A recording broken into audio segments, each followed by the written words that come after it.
In my 72 almost years on this earth, I have never been convicted nor have any need for expungement. But I'm going to deal with that frontally and expose your hypocrisy. That's what I'm going to do. So, President, it's against that background that I support the need for those of our citizens who may have infringed the law and been convicted to be given a second chance. Let's be clear. A second chance was given on Calvary, where the old rugged cross was not alone. There were others on the hill in Calvary who had offended. But the redemptive approach was evident long before we got independence, long before we were even discovered by Columbus. Point I'm making is that it's part of our human nature to forgive, to redeem. And I say that because every October we teach our kids about our national heroes. And outside of October too. But I've said it before in this Senate, and I'm going to repeat it. Of the 7 national heroes, 4 were convicted. Sam Sharp, William Gordon, Paul Bogle, Marcus Garvey. And a 5th was charged for manslaughter, Alexander Bustamante, and tried. I made the point that we praise our national heroes, rightly so. Rightly so, rightly so. To expunge the conviction of all the 4 members. I was here when it happened.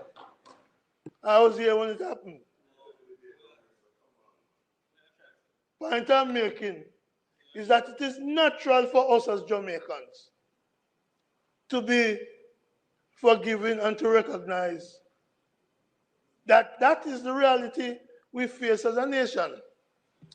And I hear my friends on the other side saying context matter. And I thought about that. Let me share some with you about context matter. In 1971-72, I played football for JC. At the time,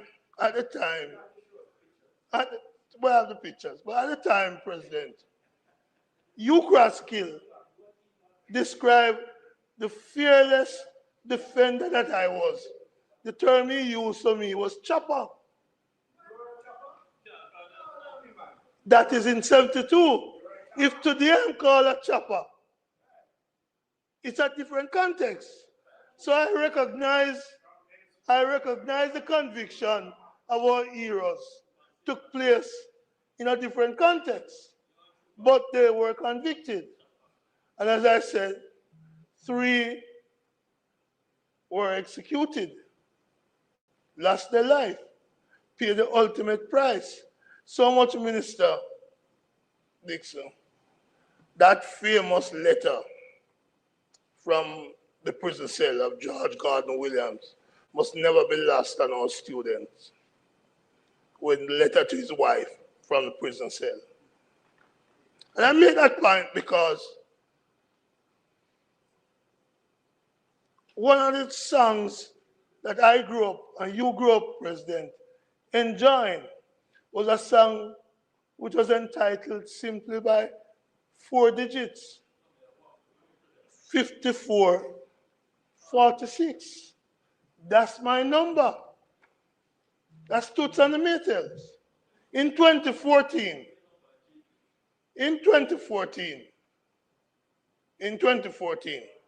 we passed legislation to expunge convictions like those for Toots and others. And some minister, and I think you, Senator Fitzgerald, spoke about people being blighted by conviction for ganja. We dealt with that in 2014. Senator Sinclair had a little difficulty because he felt it was too rigid. And I know you're going to speak next. But you have not come here to ask for abolition of the third schedule. You are tweaking it. I recall you moving a resolution in the parish council in St. James. Yes. About that. He's going to amend the legislation. So I started that. But President, I can't end without pointing out to my friend, Senator Fitzgerald, that it's one thing. Yeah, man, I'm cheer for Manchester United. It's one thing. It's one thing. Correct. It's one thing to come here and tell us how you support this bill. But every day, including today, you seek to sully my character, my reputation, because before you were born the 17th of January, 1989. But before you were born in 1980, yeah, I checked you out your birth this morning. I was arrested. I was arrested twice, Senator Morgan. I'm going to tell you now. Yes, it is about me, about people who the law has taken a certain position of. Some convicted, but like me, the first time, not Gateway, arrested at Meadowbrook High School for failing to move and keep on moving because I was defending workers' rights. I'm going to come to the BAM position. You wasn't even born. You wasn't even born. And you talk about BAM. Mr. President, on the 25th of October 1980, I was arrested. I was arrested. They come here and keep throwing barbs across the fence and say they agree with expungement. I was never even asked. I was never even asked to plead. I was never even asked to plead. Well, you know, Siaga was the prime minister. I was never even asked to plead. There was no evidence against me. I wasn't even acquitted. The judge simply said, go on in your yard, we have nothing. But people like him is out there saying, I had bomb in the car. I had no car. I had no car in Hanover. I had no car in Hanover. No, I'm not trying the case. The case has, in fact, of the other people who were arrested, none of them was convicted. None of them. Let me stop that here and say, blessed is the man that walketh not in the counsel of the ungodly, nor standeth in the ways of sinners, nor sitteth in the seat of the scornful. But his delight is in the law of the Lord, and in his law do we meditate day and night. For we shall be like trees planted by the rivers of water, that bringeth forth our fruit in our season. Our leaves shall not wither, and whatsoever we do shall prosper. Welcome to the Colin Bell Show for yet another Saturday morning. God is good all the time. All the time, God is good. Welcome each and every one. Please share up the live. Share it up, share it up. This morning, we're going to be doing a little bit of sports. Hey, I told you, we discuss everything. Religion, relationship, sex, politics, governance, current event, sports, entertainment. We discuss it, all of it, right here on Portland Spice TV. We're listening to Lambert Brown. We're going to be talking to Orville Higgins, one of Jamaica's top sports commentator. We're going to be talking to him in a little while. Hey, yeah, hey, yeah, hey, yeah. So we're going to be talking to Arville Higgins in a little while to get some information on Jamaica's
realized that we had a drop off. Let's see if we are back.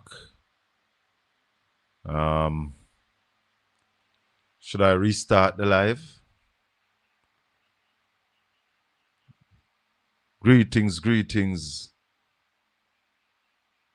Don't know if I need to restart this because we're not back as yet. Let's see what happens here. Having a little difficulty with the internet. So you're hearing me now? Well, I guess the video should be back soon. Daddy. All right, so I guess the video is back. Happy to be back. So we want to go back to. All right, beautiful. Internet issues. We want to just finish up with Lammy. So let's go back to Lambert Brown. But we're going to be talking to Arville Higgins at 9:30. Then we'll be joined by Ralston Iman. And of course, we're linking some other people. So stay tuned. Not sure who else might pop in this morning. But every day, including today, you seek to sully my character, my reputation, because before you were born the 17th of January, 1989. But before you were born in 1980, yeah, I checked out your birth this morning. I was arrested. I was arrested twice, Senator Morgan. I'm going to tell you now. Yes, it is about me, about people who the law has taken a certain position of. Some convicted, but like me, the first time, not Gateway, arrested at Meadowbrook High School for failing to move and keep on moving because I was defending workers' rights. I'm going to come to the BAM position. You wasn't even born. You wasn't even born. And you talk about BAM. Mr. President, on the 25th of October 1980, I was arrested. I was arrested. They come here and keep throwing barbs across the fence and say they agree with expungement. I was never even asked. I was never even asked to plead. I was never even asked to plead. Well, you know, Siaga was the prime minister. I was never even asked to plead. There was no evidence against me. I wasn't even acquitted. The judge simply said, go on in your yard, we have nothing. But people like him is out there saying, I had bomb in the car. I had no car. I had no car in Hanover. I had no car in Hanover. No, I'm not trying to case the case. In fact, of the other people who were arrested, none of them was convicted. None of them need expungement. So, I can understand how people feel who were convicted. If when somebody wasn't convicted, they, on that side, descend to the gutter to speak about what I am. This is personal. This is personal. And if you press it, I will simply say, this guy, arrested in 1980, in 2007, was honored, like Chris Bovell, with the Order of Distinction Commander class. I'll tell you where I buy it from after. Outside, I'll tell you where I buy it from. So, I made the point that 46 years after, almost 46 years, they still use that. And I was never convicted, much as the people were convicted. And some of them convicted wrongly. And I made that point because just last year, in this Senate, Minister Urban Hill spoke about ex-convicts in a disparaging manner, about ex-convict being at the 2024 conference of the PNP. One of those so-called ex-convicts have received the blessing of the people of East Portland and now sits in the other place as a member of parliament. That is it.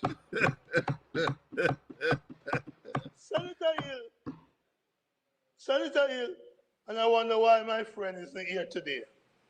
Having advanced those views, what I said to him in the debate is that Delroy Chuck in 2019 promised this bill.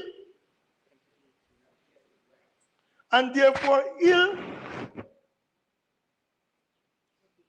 Fitzhenley, and those who disparage people, some who have never been convicted, and those convicted, they come here now championing support for the people.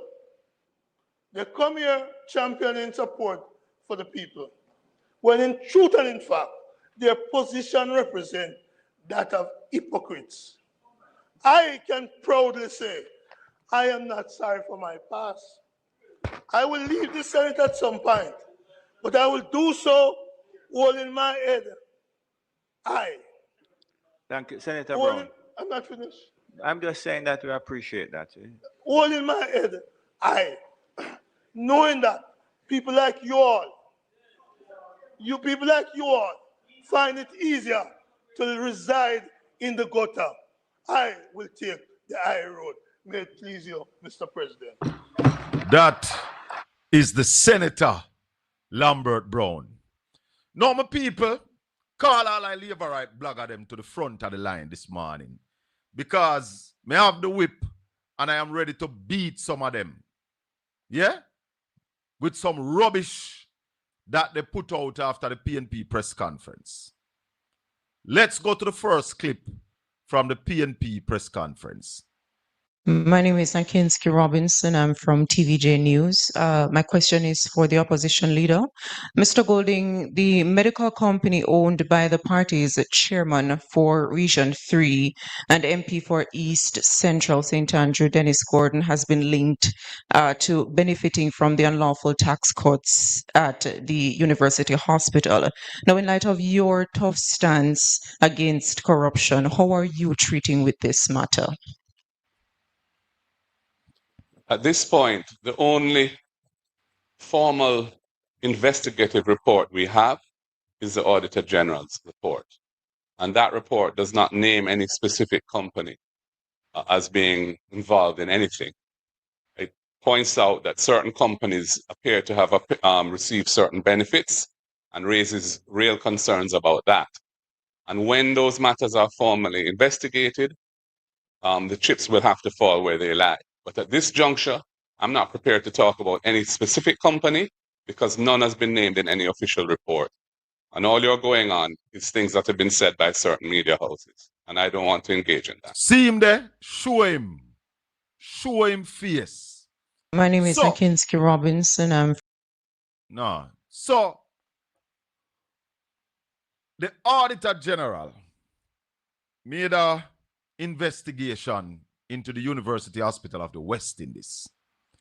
And she found a lot of irregularities.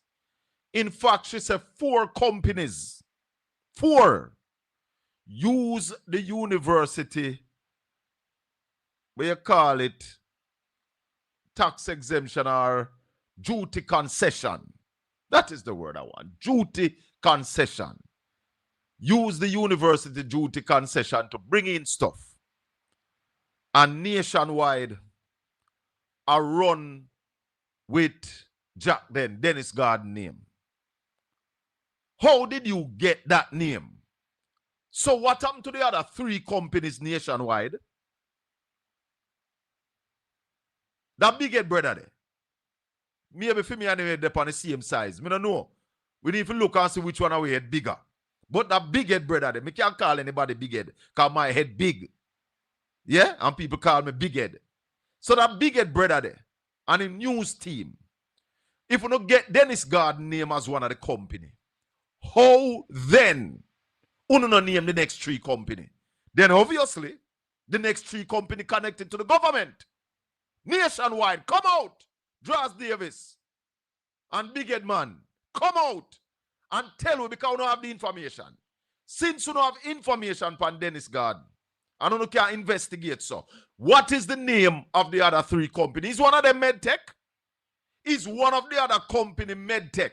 Hey, how would not talk about Donovan Williams who sit down in the parliament and hide shares for somebody, which is an illegal act? Come on to me now. On a set of hypocrites. There's a traitor to Jamaica. It's not Jamaica on choose. On choose the Labour Party. Set of hypocrites. On the depend Dennis Gordon name. And I don't know whether Dennis Gordon guilty or not. I don't care. I don't carry no pity or no baggage for Dennis Gordon. If Dennis Gordon involved in a corruption, he must face the full blunt of the law. But I'm asking nationwide news. You find one of the 4 companies. And I am saying to nationwide, is it because the other 3 companies are connected to the Jamaica Labour Party? Why would not name them? Set of hypocrites. Grasmite. Crowbaits. Another question was asked at the press conference. And answers were given. Clear answer was given. And I see a brother last night saying the question never answer. Now, let me help you because I know everybody have understanding. Question. More questions regarding this matter. I did make a promise to my listeners that I would ask this the next time I had an opportunity, so I bring it here. We're still in the recovery phase from Hurricane Melissa.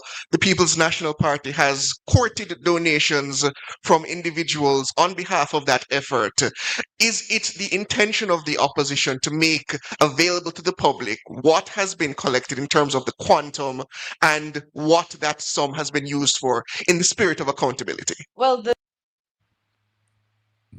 party has always been very transparent and open with our financial accounting. Annually, that is published, audited financials, and I'm certain that this will form part of that process. In the meantime, we urge the government. No. Yes, we have put in place a structure. We created a new structure after Melissa with a national disaster risk management committee within the party. There's a chairman who is Fitz Jackson. There's a projects director who is the treasurer of the party, Senator Keisha Anderson. And part of their mandate is to ensure that there's full accountability and accounting for any relief that is administered through the party. So those reports will be prepared and will be made available in the appropriate channels. What I would say— You hear that? The reports will come. I'm going to play the question again because I saw a man last night saying the question was not answered. We're going to play the question again. More questions regarding this matter. I did make a promise to my listeners that I would ask this the next time I had an opportunity, so I bring it here. We're still in the recovery phase from Hurricane Melissa. The People's National Party has courted donations from individuals on behalf of that effort. Is it the intention of the opposition to make available to the public what has been collected in terms of the quantum and what that sum has been used for in the spirit of accountability? Yes, we have put in place a structure. We created a new structure after Melissa with a national disaster risk management committee within the party. There's a chairman who is Fitz Jackson. There's a projects director who is the treasurer of the party, Senator Keisha Anderson. And part of their mandate is to ensure that there's full accountability and accounting for any relief that is administered through the party. So those reports will be prepared and will be made available in the appropriate channel. Tala! No, we're not understanding of that. Yes, a structure has been put in place and those reports will come. Not at your time. The reports will come. It's 3 months after the hurricane. The government not give you a report yet. It's the GLP, not the government now. Because somehow don't know the difference. There's a difference between the GLP and the government. Is the government of Jamaica, not the government, sorry, is the Jamaica Labour Party collecting money on behalf of people who suffered in the hurricane? Is the GLP out there collecting any money? Is any of the GLP charities collecting any money? We don't even know that. We know and we are aware that the PNP is asking for contribution to assist people affected by the hurricane. And the question was asked, will the party divulge how much the party collect? What it was spent for? Here is the answer. Here is the answer. So, yes, we have put in place a structure. We created a new structure after Melissa with a national disaster risk management committee within the party. There's a chairman who is Fitz Jackson. There's a projects director who is the treasurer of the party, Senator Keisha Anderson. And part of their mandate is to ensure that there's full accountability and accounting for any relief that is administered through the party. So those reports will be prepared and will be made available in the appropriate channels. What I would— So Anybody will misunderstand that question? Because me are the fool. One fool on TikTok last night, I said, not even PNP not pleased with the answer. If you ask a man a question and him answer the question, I say yes. You see, truth is simple, you know. Truth is simple. And that is the problem with the labor right them have. Because them can't answer questions that simple. That question was answered too forthright, Marshy, and too simple. And that's how the labor right them have turned on the thing in the background, Marshy. The question was answered too forthright and simple. Yes. Yes. We put a system in place and the report will come. My God. Don't we all know that the set of labor right them, most of them are dunce. Lord God, Marshy, man. Then have you approve it, so? And them will continue to prove it. But I noticed something last night. Me a TVJ last night. Take time I do like nanny goat a back out or something, you know. Yes. Yes. Yes. Yes. Oh, me never put up that. Let me go for it. I'm back out. But you see, Because hold on. couple lines ahead. TVG must do better than that, you know. And must not allow themselves to be led by the labor rights. It's not even a media outfit. It's labor rights and mislead TVG. What we do with it? You know, delete it. And I don't want to forget this. Make I say this, I get back the clip. What the press conference was about yesterday. The press conference was about the misallocation of funds and all the malfeas and malpractices where are going upper university at the West Indies Hospital. Thank you very much. Now, those set of parasite, infidel, what we have in Jamaica that we call journalists, any of them ask any question about that? No. Nothing. Dr. Dawes was stunned because Dr. Dawes was stand up there and wait. Yes. Well, they asked question about it because the Dennis Garden question is related.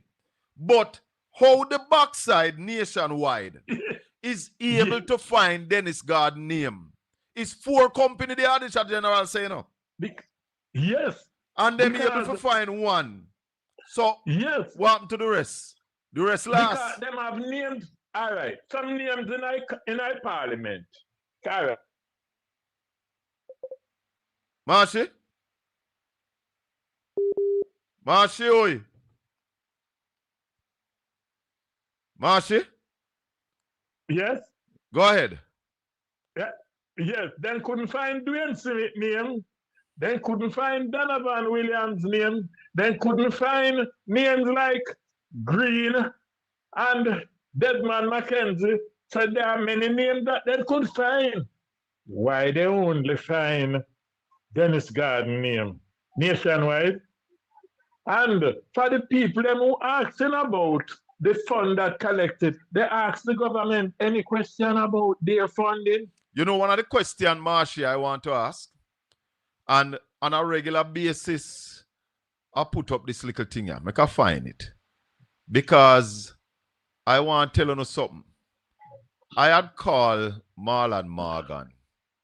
And I said to Marlon, hold on. I'm a connection in the GLP. And I said to Marlon, I want the link to the press conferences that you are keeping so that I can attend either virtually, come to me that country. I want to attend virtually so I can pose a question or two. You know, the man said to me, say, if me mad, who next? Andre Stevens, Andrea Bryan. So when the man tell me, say, nah, give me no link to them press conference. But every time the PNP keep a press conference, somebody from the GLP is present. Yes. Because as this thing I say, truth does not mind being questioned. But over the GLP, a lie does not like being challenged. So that's why the GLP will not allow Colin Bell or Conrad O'Brien or Andre Stevens to ever set foot in a jail, in a government press conference, because a lie does not like being challenged. No, never, never. Because as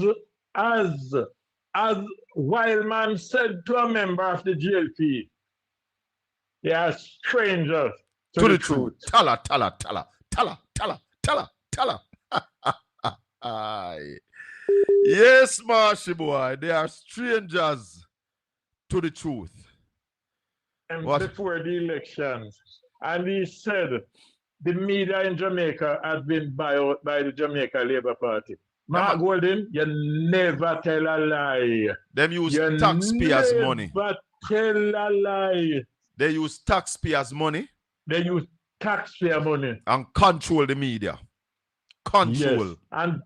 And imparting a certain man, one certain bigot man, love to talk about corruption, and that man who the Jamaican government was over $1 billion in a tax, and the GLP write it off him. Me go and let you. Later, Marshy. Thank you. We're going to take one more call and then we'll go to Arville Higgins. Neville, morning. Good morning. How are you? You know what come across my mind watching your program this morning as presently? Yes. PortlandspiceTV. You don't think of selling some shares in PortlandspiceTV, which will expand it, and then I would have interested. We get a group of investors. We buy some shares in it. Yeah. And then now we set up what you call a directors. A board of directors. Then, yeah, man. And then now you could get your contract license and then put yourself in a position to get some big contract from the government. Then you will start to make money. Your belly will get big. No, it's not money make my belly get big. You know, Mr. Neville, I am a country boy. Mm-hmm. I am a country boy. And it's one thing with country people, we always have food, you know. We might can't find the necessary protein sometime, but boy like me, we used to go river go dive. Yeah? And shoot crayfish. Yeah? And we got bird bush, go shoot bird. Yeah? We feed ourselves well. We could move the program from 5 days a week to 7 days a week. Marlon Morgan do 2 days, you do 5 days. And then now we could start leading the program towards the government. And Martian. No, man, let me tell you something. Cool boy. We don't need to lead the program towards the government. The program is geared towards truth. And anywhere the truth lies, that's where the program going, you know. So the program only seems to be against the government because the government tell a whole heap of lies. So that's why the program look like it is against the government. The program is not against the government, you know. Which other program on mainstream radio or social media you hear give the amount of suggestion to the government that Portland Spice does? Tell me. Well, think about my idea now, Colin. We hear the idea and we have to process it. So the idea is recorded. It is there. I am asking, we have 2 questions for you. The first one is, which other broadcaster, radio station in mainstream or on social media you hear give the amount of suggestion to the government like Portland Spice? Well, to be truth, I don't get the time to listen most of the program. We just have few of them. But 3 or so. Well, judge it from the few that you listen to. You ever hear any of them give suggestions to the government like the ones Portland Spice give or the amount that we give? Well, I know you have made some good suggestions. There's no doubt about it. And your followers, them is using the program to lie. But you now answer the question when we ask you. Why you can't answer a question, a simple question? I said I've heard you give a lot of suggestions to the government. May I ask you if we give, may I ask you if you ever hear any other station where you listen to give the amount of suggestion like where we give over here? Yes or no? I think nationwide from time to time I've given some suggestion too. Nationwide can put in that. Me never said they not give category none. Me never said nobody else not give none. Me say if they give the amount where we give, I am challenge anybody that this channel give the most suggestions to the government. I am challenge anybody on that. I'm not in the position to bet. All right, against I have it, one more honestly to question God. for you. Neville, I have one more question for you. Listen to this question, Neville. Neville, listen this. This question. More questions regarding this matter. I did make a promise to my listeners that I would ask this the next time I had an opportunity, so I bring it here. We're still in the recovery phase from Hurricane Melissa. The People's National Party has courted donations from individuals on behalf of that effort. Is it the intention of the opposition to make available to the public what has been collected in terms of the quantum and what that sum has been used for in the spirit of accountability? Well, All right, so that was the question, Neville. Listen to this now. Yes. Listen this. Yes, we have put in place a structure. We created a new structure after Melissa with a national disaster risk management committee within the party.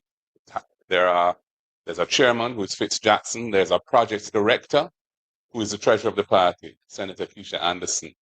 And part of their mandate is to ensure that there's full accountability and accounting for any relief that is administered through the party. So those reports will be prepared and will be made available in the appropriate channels.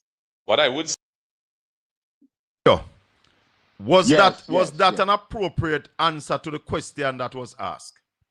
Yes, I think so. Yes. Yes? Yes. All right. Yes. Beautiful. That's how I love when you answer questions straightforward. Like how Mark Wolin answer yes. Yeah, man. Anyway, just think about what I'm saying, that a group of us could buy some shares in Portland Spice TV, and then it will promote it, and then we'll get broader, make more money. You will make more money, and everybody think about it. No, we talk again. All right, Neville. Thanks very much. Neville is saying that, hey, man, sell some shares in the channel. But this channel will not be controlled by any politician in Neville, from any side at all. It won't be controlled. Yeah? And that's why we're happy and thank YouTube for the opportunity that we can have this channel here and nobody no control we. Nobody no determine what it is that we talk about when we talk. Yeah? We are free to speak our mind. Yeah, man. So we thank YouTube for this kind of opportunity and the technology. And we thank Philip Paulwell. Because it's Philip Paulwell. It's Philip Paulwell who transformed the telecommunication sector in Jamaica. I told you now that we want to talk some sports. And my former co-worker from KLAS is one of the top sports broadcasters in Jamaica right now. Tops. And he's on Omega Radio. I think 5 days a week. Sports desk. And they have all the connections. Hold on, brother. They have all the connections to the people in the sporting world. So this morning, we want to talk about a little football. We want to talk about a little cricket. Because this year, both cricket and football will be having their World Cup. And the fact that World Cup is on in both sports, and both of them are sports that I follow. Harvey Liggins, good morning. Morning, Sir Colin. How you doing? I am doing well, you know. Happy to have you on the show, man. Welcome to Portland Spice TV for the first time. Yes, sir. Big up to you and the viewers. Yes, man. Now, Harvey, we want to talk about some football. We want to talk about some cricket. Because as I was saying a while ago, this year is World Cup year. And the fact that is World Cup year, West Indies, let's talk about cricket first. Because right now there is a series going on in South Africa. What is your evaluation on the series so far in South Africa? The series is not telling us anything that we don't know. When the pitches are flat and the ball is not spinning or seaming, the West Indies are just as good as most other countries in hitting through the line. We have a lot of big hitters, and we can put up runs on the board. Once the pitch is not spinning or the ball is not swinging or seaming off the pitch, flat pitches with fairly small boundaries, we are a very dangerous batting side. The problem is when the ball is doing a bit off the pitch, we don't rotate very well. We don't pick up singles and twos. We are an all or not batting side. And the bowling isn't what it used to be in our heyday when we had people like Sunil Narayan and Samuel Badra and so on. So because we will have to make a whole lot of runs and hope for the best. I was just about to ask you about the bowling because we made 222 or 220 in the last match. Somewhere there. And we were blown away like we never make none. I think the man them lick it off in what, 17 overs? Eh?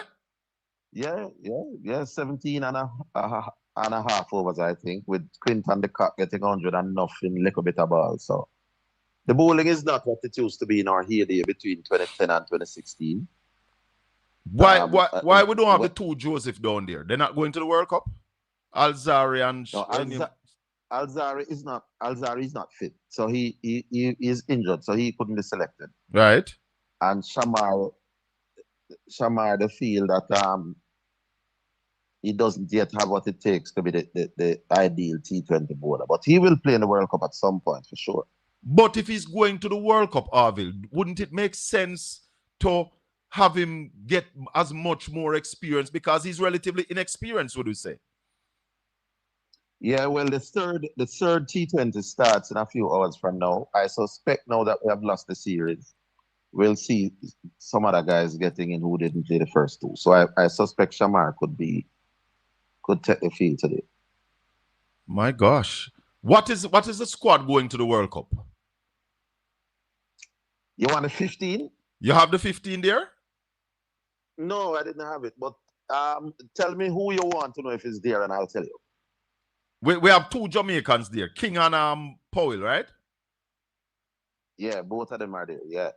All right. So King and Ravman, yeah. Right. So if you don't have the 15, anybody who want to know if anybody's in the 15 can put it in the chat room. And please like up the video. We have almost 700 people watching right now. Like up the video for me, please, and thanks. Arville, yeah.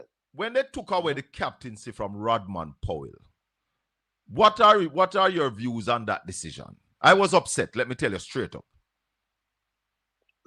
It was a clash of a coach in Darren Sammy who likes things to be done a particular way. Darren Sammy is a planner, rightly or wrongly. He has his tactics before the game starts. He says we are going to bowl this way to this guy. We are going to set this field to this guy. And then he expects those plans to be carried out to the letter. Ravman Powell, on the other hand, is a little bit more instinctive than that. So he goes on the field and he follows his hunches, he follows his guts.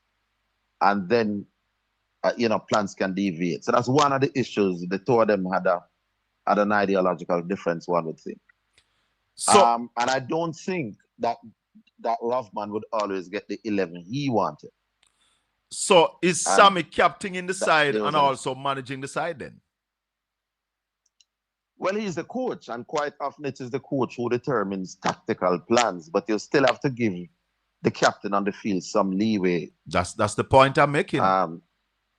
Right, and I don't think that I don't think that the two of them were seeing eye to eye in terms of tactics and strategy and final 11 and so on. If you're just joining us, we're talking.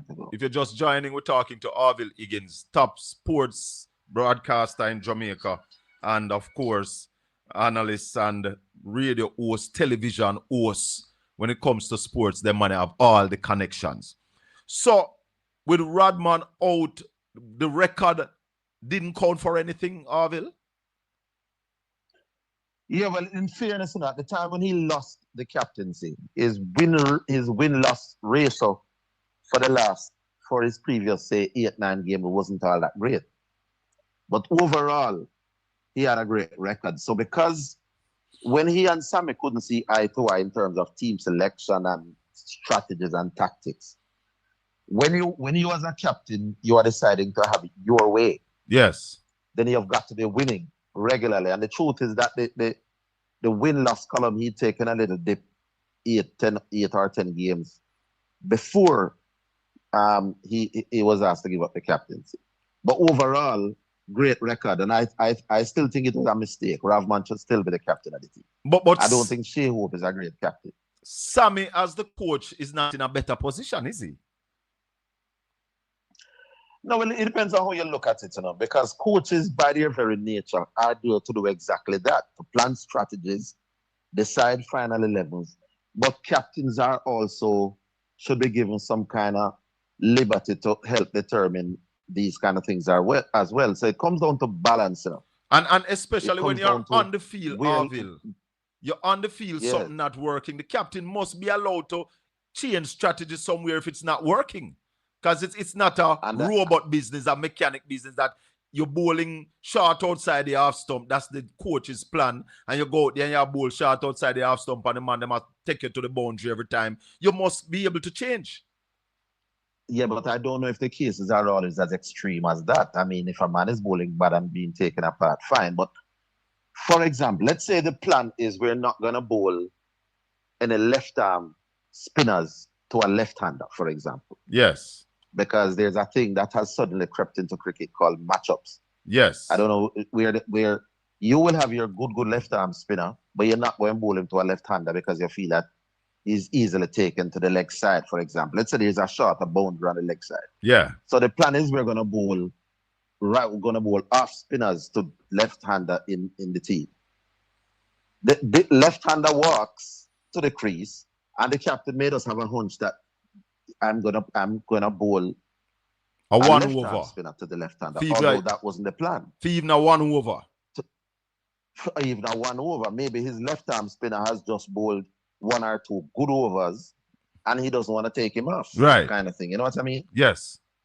Now at that point, plans may deviate. The skipper may decide, although the plan is we're not going to bowl any left-arm spinners to Colin, because Colin might just take him to the leg side at the short boundary where the wind is going or something.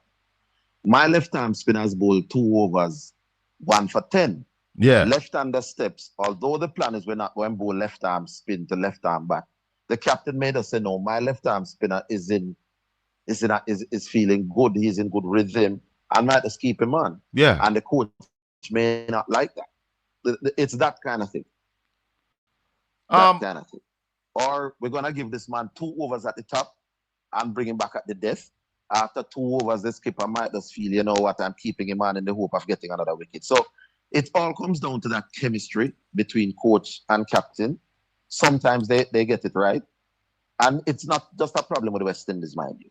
That's one of the more interesting relationship in cricket between the coach and the captain. Who gets their way?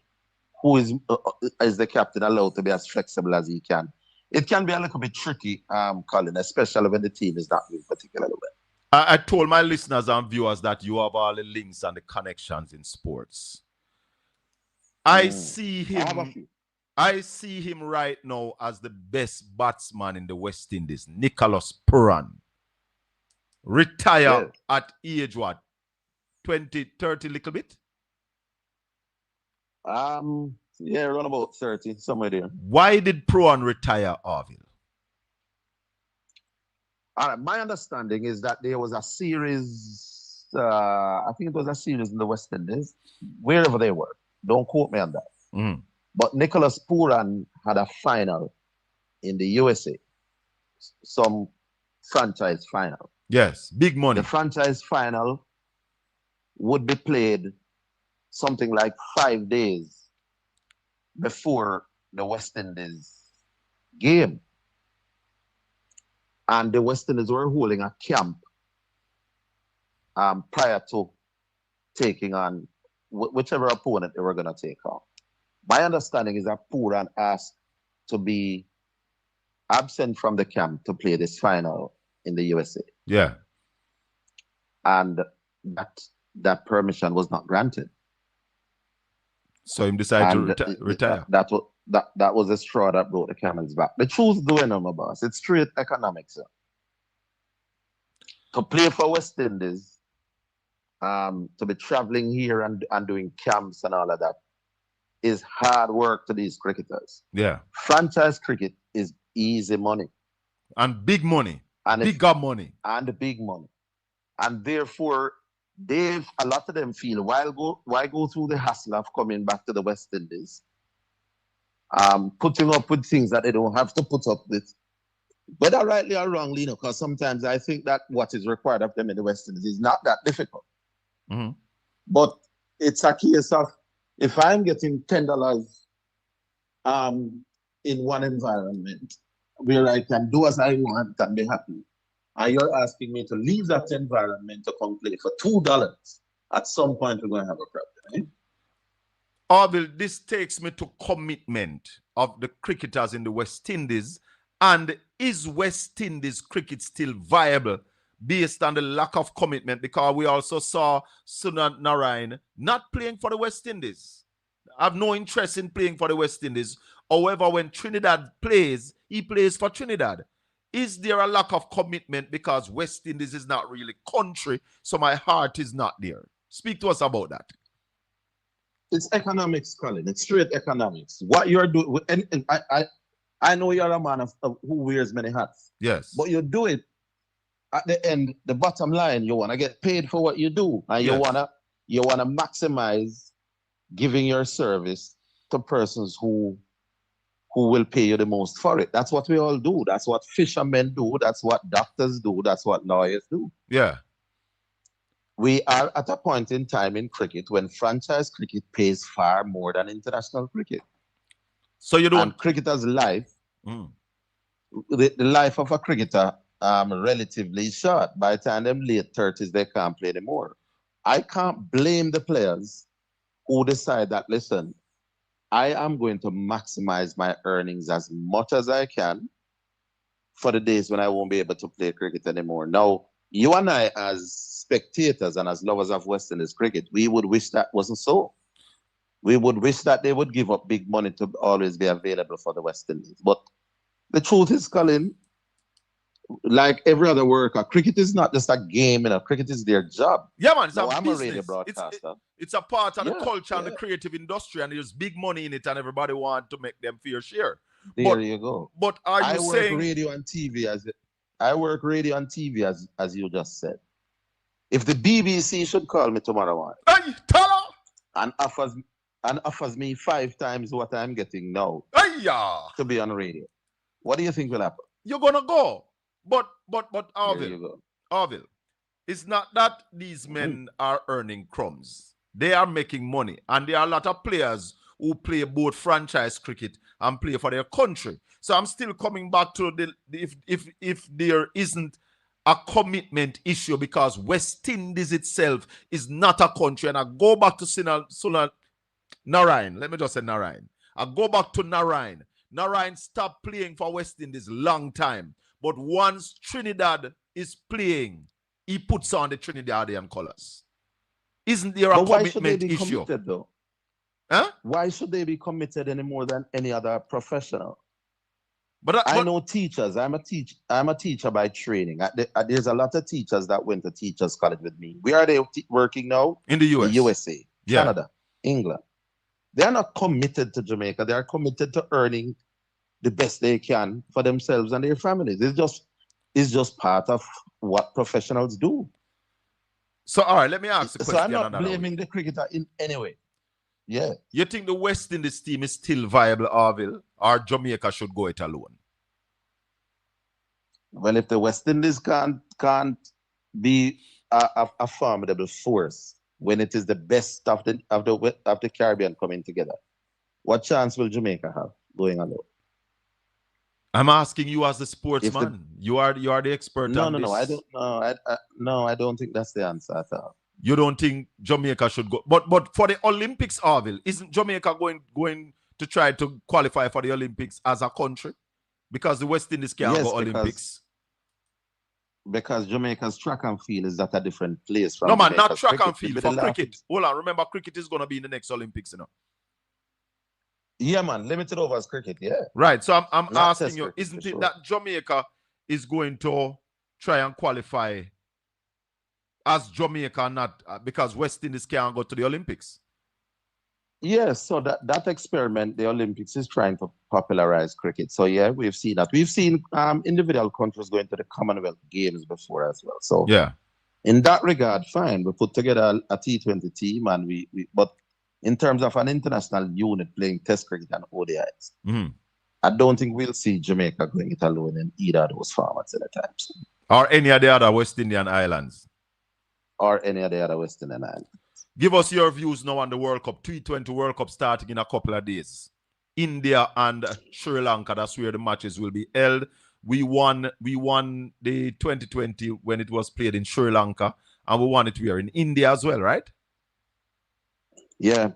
What are your... It's difficult to go around India in India. If you want to ask who I think is the favorites, India playing in their own conditions must be among the most dangerous teams. Yes. You can't rule out Australia, who always have a winning mentality.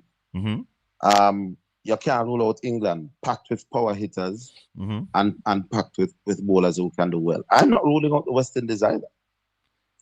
I believe that a lot depends on pitch conditions. If the pitches are flat, then West Indies are going to be batting-wise as dangerous as anybody else. But we don't have the bowling. I don't see the bowling to back up that batting. I'm not so worried about the batting because, as you say, on a flat pitch on a good day, we can make as much runs as anybody else. But do we have the bowlers now to back it up? No, but here's the thing. If you put up big scores, let's assume you bat first and you put up 200 like we did against South Africa yesterday. Yeah. Even if your bowling is iffy, the other team knows that they have got to come out swinging from ball one. And there are times, if you're lucky, when a team is chasing big scores, the errors will be made and risks will be taken. And if you're lucky, a ball that was supposed to be hit for six maybe miscued to long off and things like that. So that's our best chance. Mm-hmm. Putting up huge scores and trying to defend them. Top four. Who go into the semi-final? And I'm going to tell you if you choose a winner today. But I want to hear from you who you think going to the semi-final of the T20 World Cup. India, Australia, England, West Indies. Let's move on to some football, Arville. Some of us would say, and I am among those, that it seems like a road was carved out for either Jamaica or Trinidad to go to the World Cup. And I would want to say carved out for Jamaica. However, we failed with a big name coach paying big money. Why did we fail? We're not too, I know, let me clarify before you come in, because we still have a slim chance. But we should have, for me, we should have qualified already. Why didn't we qualify from the first round? Boy, I don't think it's any one reason. I think the coach wasn't great. I think he got his selections wrong too often. But I'm also putting at least half of the responsibility on the players themselves. I don't think the players took it as seriously as they should. That night before the Curaçao game, for example, at the stadium when we needed to win the game. Yeah. People were nightclubbing the night before and that kind of stuff. And were allowed to play? So yeah. It's an open story that people were at taboo a night or two before that Curaçao game, that final game at the stadium. And I don't think the coach was particularly special either. There were some decisions in terms of tactics that were just questionable. So it's a combination of ordinary coaching and a set of players who were not as committed to the cause as they should. No, that was the that was the next question I was about to ask you, Arville. Do you think the players lack commitment? Yes, man. They were not as focused on qualifying. And people don't like when we make the comparison with that 98 squad. But we have to. But all of these players, most of these players, that 98 squad was hungry. That local squad before Burton and Hall and Fitzroy Simpson came in, they wanted their name in lights. They wanted to get as far up the football ladder as they can get because they could see the benefits down the road. And they would die for What we have now are a set of professionals who are all rich. We are going to a World Cup. Is whether they go or not is not going to make them die for hunger anytime soon. So I don't think that the same level of passion and commitment and hunger is there. Do you think there was a national effort to get this team to the World Cup, Arville? Like as you say, I don't know what you mean by national effort. As you say, you don't want to go back to 98. Our people don't like when we talk about it. I can't stop talking about it because it is the only thing that we have to say. Here is an example of what is possible. That 98 team, Arville, the entire nation was behind it, was focused, media, everybody. Did you see that kind of surrounding or backing of the team this time around? No, the dynamics, to be fair though, Colin, the dynamics were a lot different. That 98 team, for example, was largely until the Burton and Hall them came in, was a team that basically lived in Jamaica. Yes. So we could identify with them in a way that we can't identify with some of the players now. But Walter Boyd was a schoolboy star. We were following Walter from he was a schoolboy at Excelsior. Yeah. We know Nana Lowe from he was a youth. Yeah. Pepe used to be around a major league, around what the place name. Rudy Dixon was a schoolboy star at Clarendon.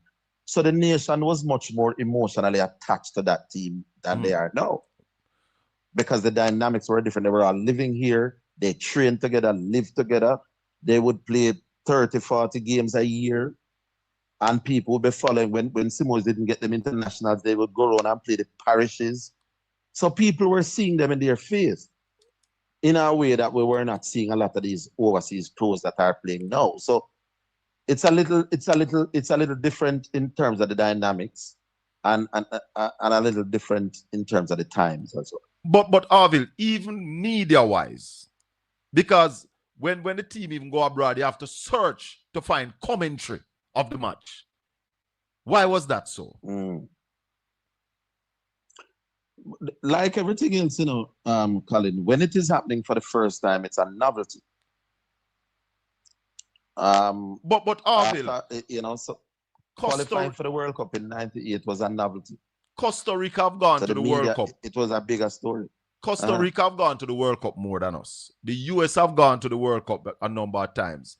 Once they are playing World Cup qualifier, the media travel with them everywhere. And so is it then that Jamaica is not really a footballing nation then? We go to the World Cup one time and we're good. We're not as big a football nation as we think we are. That's the point I'm making now. We're not a footballing nation. I agree with that. Do you think the team also had a national awareness? One of the problems I had with the team, Arville, especially when we played Trinidad, right after the hurricane killed 40-odd people in Jamaica. Yes, there was a moment of silence. Any other team, you'd see them wearing black armband throughout the game, even in Jamaica. That wasn't a thing. Do you think that they had that national awareness, the team itself, coach, JFF, everybody? This is what I'm telling you. With the best of intentions, we have a lot of players who are not born and bred Jamaicans, who are not going to identify with Jamaicans the way previous squads would. I mean, Damarai Gray and Ethan Pinnock and Bobby Reed, these are not Jamaicans in the sense that Walter Boyd was a Jamaican. But what about the JFF role in all of this, Arville? Shouldn't the JFF be saying to these guys, listen, 40-odd people just dead in the hurricane. Here is your black armband. You have to wear this on the field for the 90 minutes. What about the JFF role in all of that? In that national awareness? Maybe that could have been done. Maybe that could have been done for real. And I want to take you somewhere else, Arville. The team at JFF got the easiest road Jamaica has ever gotten to go to the World Cup. They fail on the first attempt. Should they, the same team, because this only exclude, where the coach name, Algrim's, that's his name? No. What the coach name again? McLaren. This team that we see having the taking up the mantle now to play the playoffs isn't the same set of people that fail. Why are they still there? Why Ricketts and Speed and the whole of them man they never resign and give somebody else a chance to take us to the World Cup? You and I know, Colin, that Jamaica does not have a resignation culture. We see politicians messing up all the time. How many of them resign? But has anybody called for these guys' resignation, Arville? Yeah, man. People say they should, but they won't do that. They are going to stay and benefit from the perquisites of power. It's just a Jamaican state, my boss. So I wasn't expecting anybody to resign. I'm going to put you on the spot this morning. Steve McLaren resigned. I'm going to put you on the spot this morning. Is Rudolph Speed the best that we have to offer to try and win the next two matches? If you're thinking about local options, he's right up there. You can't go around that. Where is his experience? Has he ever coached a national team? No. But among the coaches in Jamaica, over the last 4 to 5 years, you'd have to agree that he has the best record. Because all the top coaches would be coaching in the Premier League. And he has gone to, 3 of the last 5 finals. He has won back-to-back with the youngest squad in the competition. He's also gone to the Caribbean Cup and won that as well. On paper, he's as qualified or more qualified than anybody else. So if you're talking about a local coach with a local resume, yes, his resume stacks up well with anybody we have. Better than a Theodore Whitmore? Pleasant. I was just about to come to that. The last 2 JPL finals that were contested was Mount Pleasant versus Cavalier. In other words, Theodore Whitmore versus Rudolph Speed. Yes. Who came out winners in those 2 Premier League finals? Rudolph Speed. Even though on both occasions it was penalties. But Mount Pleasant had by far the better names on paper. So tell me now, Arville, is there a different level? Is there a step up from coaching a Premier League team and coaching a national team trying to get to the World Cup with 2 matches at your disposal? Yes, there is a difference. But I'm saying if you and I are at the Premier League level and I keep beating your team in the finals, Mount Pleasant is the richest club in Jamaica, probably the richest club in Jamaica's history. But remember, you also said that it got to penalty. So when it got to penalty, now it's a lottery. No. But I'm saying the fact that Rudolph Speed could take the game to penalties when Mount Pleasant had by far the superior team, had the superior resources to get anybody they want. Cavalier is the youngest team in the Caribbean. Yeah. A set of schoolboys, 18, I think the average age 1 year was 19 or 20. The fact that Rudolph Speed could create a strategy and a plan to not allow you to beat him in a regular time and then beat you 2 consecutive years in the Premier League, back to back, you have to give him credit. It would be hard to argue that Whitmore is a better coach than Rudolph Speed. Who has the best record of coaching? Who have the best record of coaching the national team? I know Rudolph Speed wouldn't be in that discussion. No. But where is Whitmore in that discussion? You're missing the point, though. Tell me. We have to look at me versus you. So Colin Bell is a coach. Orville Higgins is a coach. Yeah. Colin Bell has the greatest resources in Jamaica's history to put together a team. In fact, Mount Pleasant has bought more players, top quality players, than any other team in the league. Yeah. Not just from Jamaica, but all over abroad. Yes. You are coming up against a man called Rudolph Speed, who is notoriously using youth, little boys, as some people in Cavalier say. Yeah. when Cavalier come up against Whitmore, it should be a one-sided contest. But what somebody in the chat room is saying that Rudolph Speed has never coached internationally. Doesn't that count for anything? No, not at all. If I am beating you at this level, then I could make the case that if I'm doing better than you here, then it is more likely that I'll do better than you. So, but what you are telling us then, Arville, is that experience counts for nothing. Experience doing what? Remember, Tapper Whitmore was fired, because he wasn't doing great the last time. Remember, Tapper Whitmore was the national coach before this campaign. And that's why I ask you the question: who has done better than him coaching the national team? No. But no, answer that question. Who has done outside of Simoes? The coaches are. No, I don't know. But I'm saying Tapper Whitmore had failed. That is why he was. We don't want to have short memories, Colin. Yeah. A lot of Jamaicans were calling for Whitmore's head during his last interview. We were not doing great, and the country came down. Whitmore lost the job. Whitmore has coached the national team about 3 separate times. Yes. Now I'm saying, if you are a better coach than me, then you must prove it when we meet. Isn't he the only man that has taken to Jamaica to the final of the Copa America? No, the Gold Cup. The Gold Cup, right. Anybody else has taken that Jamaican team to the final of the Gold Cup? Yeah, but not everybody else has been given that opportunity. But you keep missing the point. If you say you're a domino player, Colin, and you have played at the national level and you play international dominoes and you do all that, but yet when you come to play me, I keep beating you. Which one of us you're going to choose to play at any level? So you are saying then, Arville, if you have to prove, you have to show me that you are better than me when we meet. And we're not talking Corrigoat game on the biggest stage, JPL final. Yeah. That is where Whitmore should show Rudolph Speed that man different from both. So should I take it from you this morning that you are now saying that at present time, today, in this time, Rudolph Speed is a better coach than Theodore Whitmore? Arville? Let us say we have some Olympians. Yeah. Who have represented Jamaica at the Olympics before. But there's national trial. And when I catch you in the trial, I keep running away from and beating you behind. And you now have to choose one of the two of us now to represent Jamaica. I don't care what your record is. I'm picking the guy who is constantly beating you. All right.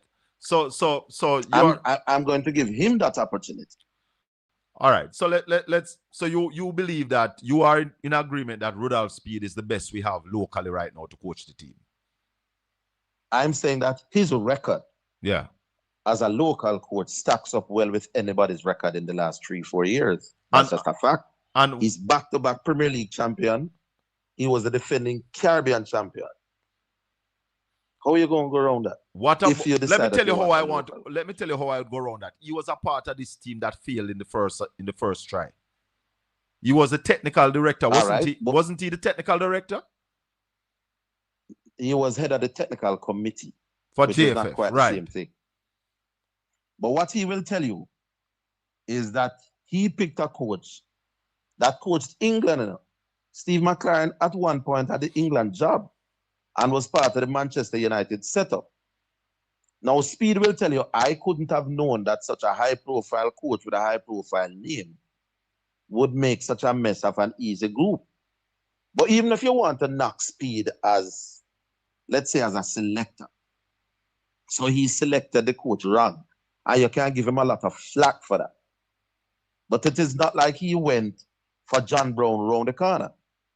If you, Colin, let's say Colin wants a man to host a radio program in Portland, and you go for Orville Higgins, who is well qualified, great resume, well experienced, well experienced, and Orville pushes on the job, do we blame you?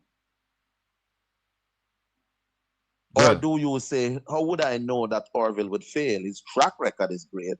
his experience is great, his resume is great, and I went for the best, or I went for somebody who is the best at the money I can afford, or arguably up there. Now, when I fail, nobody should be blaming you. Now, there is a question: should we have gotten rid of McLaren earlier? Somebody in the chat room is saying that Steve McLaren made England fail to qualify for Euro 2008. So it's not like he was but great. The fact that, but I'm saying part of your resume is that you were England coach.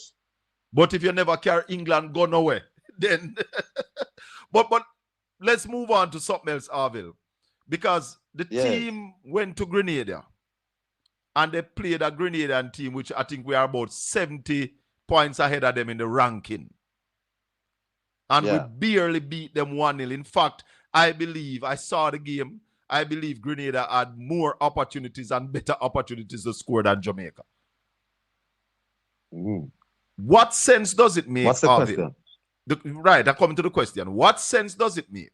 You're playing practice matches now, getting ready for those 2 matches in Mexico. And 95% of the people who are going to play are not playing the practice matches. Precisely because the coaching staff is looking for that one diamond in the rough. So they know that when you call a 25-man squad for those 2 games, I think Speed and his coaching staff already know who 22 or so of those players will. The whole purpose of playing Grenada is to find out, are there any other 2 that could force their way into that 25?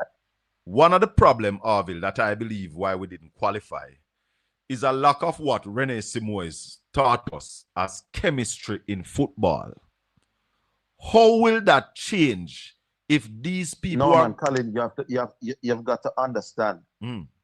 Simoes lived in Jamaica and his squad lived in Jamaica as well. But here the point. International football, no. Don't need chemistry? 4 days before the game. So you don't need a chemistry? You don't need chemistry? No, no, you're missing the point. I'm saying, listen to me keenly. When Simoes was here, he had all the players here. They lived together at the football thing up Narbrook side. Yes. They lived together. So people used to call it a club team. I know, I remember. So I'm saying to you that it was easy to build chemistry when we are sleeping at the same place, waking up at the same place. We have a fight and we quarrel, but we live together. Because they were local, Nandi and Walter Boyd and Rudy Dixon Tatty Brown and Malcolm and Peter Cargill. Yeah, but Arville, live together. Arville, does it need chemistry to play the game? Lord of mercy. Listen to the point, man. Yeah. I'm saying no, when you have an international football game now, the FIFA window is 4 days. So you don't get to see the players until 4 days before an international game. So let us say we have Mexico on Sunday. You, as the coach of Jamaica, would not have seen these players for 2 months, You get them 4 days before a game, and you have to now use those 4 days to build whatever chemistry you can to pick team plan strategy. Simo has never had that problem. Simo has had a group that he lived with, cooked with, eat with. I understand that. So it was far easier for that group to have the kind of chemistry that you're talking about than the current dynamics. Yeah, I understand that, But the point I'm trying to make to you is that the players that we are getting from England, it's not like they are no big, great superstar. Are no great footballer when you look at the quality. And if they don't know each other, isn't that one of the reasons why we didn't qualify? The man them don't know one another, they don't know the kind of ball them a play. There's no chemistry. Right. So one of the questions that will forever come up is the template of going for English footballers the right one? No, it's not. You may have an argument. You may have an argument that it's not working. I personally believe that if you're going to go for English footballers, let's say Bobby Reid, or Ethan Pinnock, or when the guy from West Ham, Mikel Antonio, who were in the program for 2-3 years, I can deal with before the World Cup qualifies. I can accept those because they would have played 20, 25, 30 games together. Yes. What I don't understand is when you're bringing in a man who 2 weeks before a World Cup qualifier, a man making his debut for Jamaica in a the World Cup qualifier. and it's not a big That and is it's not rubbish. a superstar in the English Premier League. Is not a Mason Greenwood, for example, who Yeah. I would take him an hour before a game. You're taking some no name. Arville. Yeah, you can. If you want to play for the Reggae Boys in 2026, then you have got to make yourself available by at least 2024. Arville. We should be having no new names during the World Cup qualifying campaign. That's rubbish. Arville, let me tell you something. And people might say, as you say, Simoes did this and that. That is a template that worked.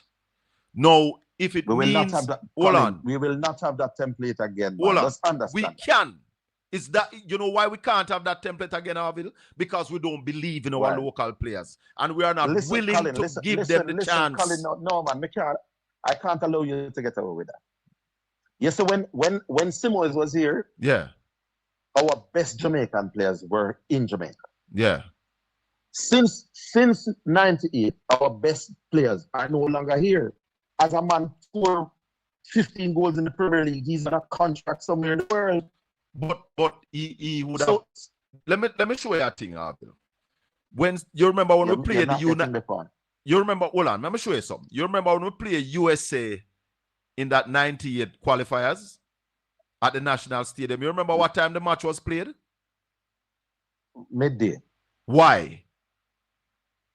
Because Simoes wanted to bring the US people into an uncomfortable environment. And because our players were local, they could have withstand the heat that Simoes believed the United States players could not withstand. Now, Arville, what may I say to you, if we are going to lose with some no-name man from England and them get recognition outside, why is it our youth them yasso? Make we lose with our youth them yasso. Make them get little recognition. That's what I'm saying, Colin, man. You're not getting the point. You're not getting the point, and I keep repeating it. Our best players are no longer in Jamaica, you know. So Simoes, Simoes were to come back now, the people that Simoes would use to play World Cup qualifiers, he wouldn't have them, you know.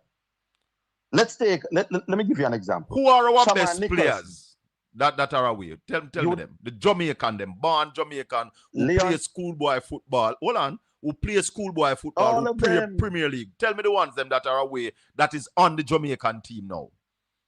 Leon Bailey, Shaman Nicholson, all of them. Who else, Arville? Who else? Tell me the name Whisper them. Richards. Three. That is I three. Call you three. Who else? Cephas. None of them play Jamaica anymore. Hold on. Cephas played schoolboy football here? Cephas played Premier League here? About the best Jamaican No. Listen to the question. You're not hear the question. No, but you're not hear the question. Let me ask you. The question I'm asking you. Cephas. Hold on. Forget Cephas. I'm going back to the question. Who are the Jamaicans playing abroad that is on the present World Cup team? We're playing at the match that where we not qualify. Who are the Jamaicans that play Jamaican Premier League? We play upon that team there, Arville. Who are they? I'm not sure I understand the question. You name Leon Bailey, and I don't remember if Leon Bailey. Would you agree? Would you agree that Leon? Would you agree that? No, Colin, man. Would you agree that Leon Bailey is among our best players? Yeah, man, but I don't think Leon Bailey played a Premier League match at Jamaica. Never played for a Premier League team. I'm saying whether they play Premier League or not, our best players are no longer in Jamaica. No, hold on, Arville, because there is a point that you are missing. The people them who play upon Jamaica team now never play schoolboy football here. You call three. And I don't remember if Leon Bailey played schoolboy football, but I'm sure he not play Premier League. Me I talk about the man them were born. Hold on. I'm not sure. Hear the point where me I make. I'm not sure what you're saying, you know. And that's why I want to clear it up for you. The argument that you are saying that our best players are not here is a non-argument. Because the people who are playing on Jamaican team now never play Premier League at Jamaica. Never play schoolboy football. Premier League in Jamaica to be among our best players. Hold on, man. But when I say to you, Arville, the man them where play, and on a real Jamaican ball of them, I am saying to you, the man them where playing our Premier League. Give them the opportunity, make them play, make we lose with them. All right, give me a Than chance. lose with Give me a some man chance we now. never play for we yet, brother. Never play Premier League, Hold on. never play No, man, but- schoolboy football. Hold on a little bit, just one more Colin, point. Whisper No, Richards. Colin, I can't The I man can't put allow on this, Whisper man. Richards for about 2 minutes every time. Go ahead. But Colin, you keep jumping. Colin, give me a chance, brother. That's Go what you're ahead. doing on the program. Go ahead. I'm saying our best Jamaican players are no longer playing in the Premier League in Jamaica. You can't argue that Shamar Nicholson is among the best forwards we have. He's better than the Premier League man. You can't argue that Leon Bailey is better than the man in the Premier League. You can't argue against Richard King, who did play Premier League for Cavalier, but as soon as them get good, them gone. Cephas get good, play for Arnott, him gone. So they have played Premier League, a lot of them, you know. But the minute they show some ability, the players are getting contracts and they are going. In Simons' time, our best players were living here. But it's so hard for you to understand about. No, but a 4-man name that you call. Blake, our best goalkeeper, doesn't live in Jamaica. Yeah. But he plays MLS. But 4-man name that you call in Harville. 4-man that, you know. Nandelo's son. Yeah. He's among the best central defenders. He's better than the Premier League man. Then. He Yeah. doesn't live in Jamaica. But him play against Grenada. No, he plays against Grenada because a lot of it was not a FIFA window and a lot of the other players were not available. So you see the point where I try making Harville. The man them we used to play here, even though the point where I try make to you, the man them we even though them gone American or foreign gone play now, the fact that they used to play in Jamaica, they still have an understanding of how the Jamaicans play. The man them where them care where great grandmother come from Clarendon and great grandfather. Them the man they don't have no understanding of the Jamaican football, brother. We have already said, but you keep jumping from one point to the other. We have just agreed that too many English-based players were coming in at the 9th hour. We agreed on that to them. And that's why we are saying that the man them we are playing when Simons went for Colin, when Simons went for Fitzroy Simpson and Paul Hall and Burton. Yeah. They didn't come in at the qualifiers. They were here 2-3 years. I play ball, yeah. Right. So I'm saying if we are going to bring in foreigners, bring them in the way we did Bobby Reid, who was here for 2-3 years. Ethan Pinnock, who was here for 2-3 years. Rather than some little man, Ravman Borrell, we come in, he made his debut in the qualifiers. That can't work. Hold on, Carla. So if that is your argument, I agree with you. And that's what I said to you, Arville. The man where I play for Mount Pleasant, the man where I play for Cavalier. You see, if there's too much up, so me think what we should have done is bring a team together out of them Monday. Then you look for the man abroad. Hold on, you hear me I said you're saying we should not.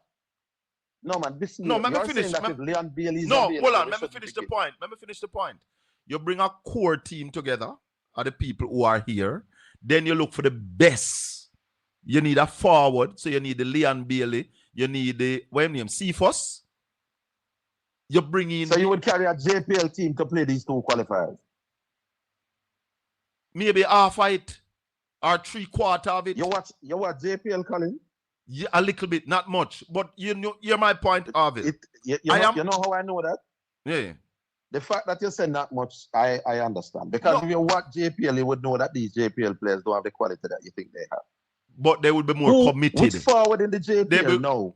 They would be more committed. Would you use to replace the forwards that we have? Shamar Nicholson and no, man, you wouldn't replace Shamar Nicholson. You would bring back a Shamar Nicholson. So you would bring in a Leon Bailey. You would bring in a Cephas. Yeah? Right. And then in defense, who would you use? You're going to have Low. We have. And you're going to have Summer. Because let me tell you something, Arville. If you remember the 98th game. Colin, I don't want you to. No. I'm not going to allow you to take it away with that. I don't want you to say Summer with local players. Yeah, man. You need to call names. I don't know the names. I'm not going to lie to you. I don't know the names. But I am saying if you don't know the names, Colin. No, man. If you don't know the names, if you just want to say use some local players. Yeah, man. Give them reason at that level, brother. Let me tell you why I'm reasoning at that level. When I watched Jamaica team the team that was playing to qualify for the World Cup, one of the biggest problem I see is a lack of commitment. And I believe that the local players would be more committed than these guys who are coming from abroad. They have no commitment. Steve Sharty Malcolm wasn't the skillest football player. Neither Durant Brown. You know what they had, Arville? Commitment. The man would have dead for it. Rudy Dixon would have dead for it. Peter Cargill, the man would have dead for it. That is what they have that this team don't possess. Commitment. But football is not only skill. Football is not only skill, Arville. You have to have some heart. But remember, Lord have mercy. Remember, I just agreed with you, you know, that a lot of these players were bringing at the last minute. I thought Bobby Reid was committed. Me think Damarai Gray was committed. Me think Steve was committed, though. Steve is Jamaican, so he was. Me think, but yeah, you can see. Steve was among those who went out partying a couple nights before the Curacao game. That's for the record. Oh, boy. Football need discipline to Arville. But before I let you go, there you go. Tell me now. Yeah. You think we can make it the 2 matches in Mexico? 50-50. 50-50? The Republic of... Who we're going to play? The Republic of Congo is the last match. If we win the first match. Yeah. Yeah, this Caledonia team or whatever they name, we should get the better of that team. That team is ranked 100 and something like 40 something in the world. We are ranked close to 70th. Right. So in terms of status, we should be doing better than that New Caledonia team, based on record. As for Congo now, Congo is ranked late 40s, early 50s. We are ranked 70th. Yes. So in terms of historical status and form, they are ahead of us. But it's football. Anything can happen. The ball round. Game of a play. The ball is round. And you are saying that we have a 50-50 chance of beating the Republic of Congo. We have a 50% chance of getting the best of those two games. I think we should win the first game. That second game, I'm not sure about. Because Congo was in the African Cup of Nations, were just done. So they were getting high quality match practice. Yes. With their best team, because the African Cup of Nations just done. Yeah, and a big so competition. They were playing 3 or 4. Yeah, they were playing high quality competition while we are playing against Grenada. And that was even with our best team. Right. So not only are they ranked ahead of us, but they were getting much valuable match practice, more recent than us. So the odds are against us. But I've followed sports long enough to know that on the day, sometimes, as you said, it's not just who are the most skillful, but who want it more. It's an old cliche. So let's see. What Congo starts favorites, but it is not impossible that we could find a way to eke out a result. What role playing in Mexico has in this? We have never particularly done well in Mexico. You know? That's why I ask you the question. Especially at the Azteca. That's why I ask you that question. But remember, Congo doesn't play too often in Mexico either. Will we be playing at the Azteca? Will the match be playing at the Azteca? I'm not sure. But is Mexico the tournament will be? Yeah, I know it's Mexico. I don't remember if Mexico I hear used to. Mexico used to carry to the Azteca because they wanted the altitude to mash way up. Mexico is not in this tournament. Them qualify already. So yeah, I don't know where the games will be played. We're batting first again, Arville. Oh, we're batting first. Yes. What you think? We're going to win the last game, right? As we normally do.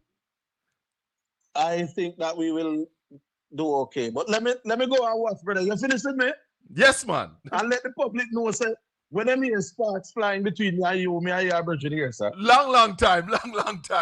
And of course, Arville. They mustn't take it serious. What's the name of your program again, Arville? The Sports Desk on Omega. Sports Desk, 1 to 4. KLA/Omega. Omega Radio, 1 to 4 weekdays. And they talk sports, all kind of sports. This is the man that says you cannot play better and lose. If you win, you Major. play the better game in football. And I totally agree with that. The best team, the team that play the best on the day, win the game. You can't play better and lose. Big up yourself, Harville. Thanks for the time. Unless there was some glaring officiating errors. Right. And we're not talking about referee or officiate bad. We are talking about a fair game, referee doing well. Once you lose, yes, sir, the team play better than you. The objective is to score. Big up yourself, my friend. All right, Colin. Big up. Thanks for the time. That was Harville Higgins, my listeners and viewers. Change a little of the politics this morning and talk some sports, football, and cricket. That's what we talk about this morning. 876-804-7072. Make we open the phone lines. A whole heap of things are going. Whole heap of things. Whole heap of things are going. And whole heap of lies. Lord of mercy, I had a caller holding, Never know if you have a question for Harville. Morning, thanks for holding. My apologies. You look like you forget me, Colin. But anyway. Totally, Right. All right. Let's have some common sense reasoning first, you see? Yeah. But go take the technicality outside. Because sometimes we come with technical reasoning, yeah, we lose the point at everything. First and foremost, JFF is the reason why Jamaica football team can't go anywhere. The politics of JFF need to change. Yes. And until that changes, we will not move from where we are. Second thing, when he mentioned that Rudolph Speed resume, right, and how him have a whole heap of championship in a Premier League, how do we compare Jamaica Premier League to anything on the national level? International level, we are talking about national. International level. How do we compare that to anything international? That's why I ask him if experience not have nothing to do with it. The man has never coached an international game before. Exactly. In first game was the international friendly. I'll make we use team reasoning where I use now, right? Say for instance, now we can talk about Craig Butler. We can say Craig Butler produce right now, as it is now, two of the best ballers that Jamaica have for the national team. Who are those? Bailey and Whisper. It's not Craig Butler produce Whisper. Yes, man, it's him. Which school Whisper play for? No, man, I not talk about high school. I talk about in a little program where him have a go on with. Out of him thing, Whisper come out. Whisper was a part of his program before him school thing? Yes, man. Whisper was a part of his program. I not go debate upon that because I'm not sure. Yeah, man. Whisper is a part-time program, man. Okay, I not go debate. As me say, I not go debate upon that. Listen to him interview after the I think it was the last match that we played in the National Stadium. Listen to him interview. Whisper was a part of his program. Or him take on Whisper when him see Whisper talent. I think it was before. Before Manning Cup? No. Whisper come out of Phoenix Academy, man. Him come out of it. All right. As me say, me not debate upon that, because I'm not sure. Looking at the chat, you can see people say at the same time. I say Whisper come out of Phoenix Academy. All right. So if we're gonna use that reasoning for give Rudolph Speed a little edge, when I can use the same thing for give Craig Butler a chance. We have never given him a chance, so we can't say him can't. That's why I said the politics of JFF is the reason why we're not going to move. Give him a chance and make him fail. I wouldn't give Craig Butler an international. I wouldn't give Craig Butler these two games either. For me, I wouldn't take up a man when never coach on the international scene and give them two. Me attack these two. At these two games, me attack about No. At these two games, me attack about. Right. I would get top of these two. That's what me attack about. These two games need somebody we have some international experience, and right now we are going with no experience. Rubbish. Yeah, man, no experience whatsoever. And we can tell us that Jamaica have a whole heap of talent. It's because the JFF is not have no succession plan. That is where we can move forward from 98, because there's no succession plan. Because when you look at schoolboy football and what we produce out of schoolboy football from the man them left high school, them just disappear We'll from the lose face of them. the earth. We'll You lose have them some of right them there, who so. want to play ball same way. Right, that's how we You lose have man who them. want to play ball same way, but them can't afford to play it, and them not have nobody to say, all right, them come, me see a talent you, make a put it on in one program. If we didn't have a program, a feeder program to the national team, we would have this problem. Let me tell you something. And I'm going to bring this right down to politics. And who are vex. One of the problems is that we have government that lacks vision. We have government that don't realize that these young guys can make them wealth out of the football. Them don't need to do nothing else. Colin, it is the same thing across the entire board in the sporting world. It is the same politics. It is the same lack of vision across the entire sporting fraternity. Nobody is trying to push the people them. I don't know if you hear the school them down at West Ball say them now get no help. Look at the Montego Bay, the Montego Bay Sports Center. For the last 10 years, it mash up. It out of action. What kind of rubbish? The only reason Jamaica track and field shine is because they not have Jamaica not have other choice but to make them shine, because them talents alone are gonna bring them everywhere them want to go. I know that you have good people like Steve Francis, like Glenn Mills, and some of the other coach them who invest in the athletes them. Because they see the talent and they know so they won't get them return. The schools have done a good job bringing them to the championship level, boys and girls champs, and then you have the coaches and the clubs that take them from there. Football need that same mechanism. That you take them out of the D Cup and the Manning Cup, and you put them into a system. That is the type of system Mount Pleasant is trying to build. Yeah. Build 2 teams out of them, make them play against them one another, and then pick the final squad out of them. You cannot bring in a man from England with the palm bench because he can't make it England team, and in Premier League team when is still the palm bench a ride. My argument is the game and get 5 minutes and come a yard come start. My argument is play the local player them. If we not qualify, 2 or 3 of them might get a contract to go to England, Spain somewhere, and 3 more family in Jamaica will be well off. But Colin, even when your guest just said a while ago about all our better player them they are overseas that play. The same names them when him call, those are the ones that make themselves available every time. But look here, you know, see, could only name about 4. The rest of man and no connection here. No connection. But them still make themselves available. Yeah, and everywhere in the world, people go Premier League go play. Those are the people with the Jamaican base and background and foundation. I am saying use them. Make flawed. Arguments when make flawed when him say all our best play them the overseas are play. But you know, you may ask him to name the one them. Play. You know, you may ask him to name the one. Best player. Hold on, you know, you may say name the ones who have played in our schoolboy competition and our Premier League. Name them there. He can't name them because there's none, because them don't want them right now. Little more, right now. Them a try to play refined football, and Jamaica don't play refined football. Them don't want the ragamuffins from the 98 to carry go a World Cup. Rough and rugged, stand up like a wall. Listen, Steve Malcolm was not skilled footballer and never fast, but he was committed. And them we want. He will die for it. And them we want. Little more. And them carry go 98 World Cup. And then we want the ragamuffin tough one them. Little more, Carla. Bless you. 876-804-7072. This is the Colin Bell Show. Welcome. Good morning. Morning, Colin. Yes, sir. Welcome. Well, yeah, man. We just listen to your guest hour, you see. Yeah. And one reason like I said to people, but I'm going to already. Yeah. Speaking from a coach's perspective, you see. Yeah. What the last game Jamaica played with to qualify. Yeah. And the same thing when you come out with, and the same thing when me come out. We cost the whole game.